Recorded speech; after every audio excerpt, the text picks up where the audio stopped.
My single friend said we ain't been together long enough to be in love. My married friend said when it's real, you just know and let it go.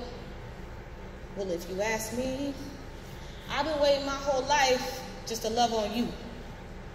But it's crazy because the first time I said I loved you, I wasn't even quite sure that I meant it. The concept in that moment, a distant memory, the emotion as unfamiliar as a foreign language, and I could no longer understand it. So was it panic or had I planned it? It was unclear if I was merely regurgitating your received dictation in an attempt to forego further inquiry, or if those three big little words really represented what you meant to me.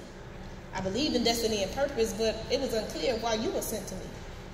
Unfamiliar in shades of gray, I was yearning for some clarity. You see, your predecessors had led me to believe that everything I thought I was sure of regarding the topic of love was surely a fairy tale, and I became convinced that agape love only existed in between loosely translated lines of the Bible, and I was sure that marriages were merely contractual situationships of mutual benefit, and I was absolutely certain that all love came with terms and conditions.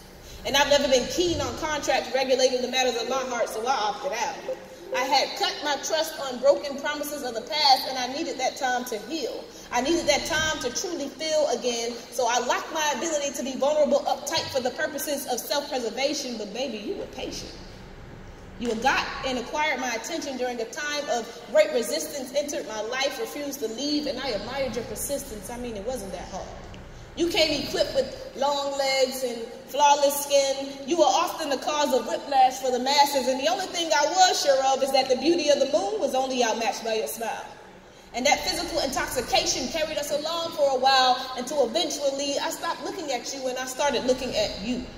So now with you as my tutor and translator, I don't have to guess. I'm absolutely sure that not only is this love real, but reciprocated and pure. I love you like a fat kid loves the idea of being loved unconditionally despite his outward appearance. I know it would have been cliche for me to speak about desserts, but this isn't an instant gratification type of infatuation. We in it for the long run.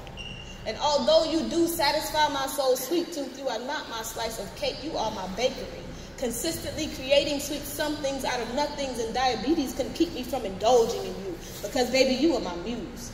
And because of my muse, I see.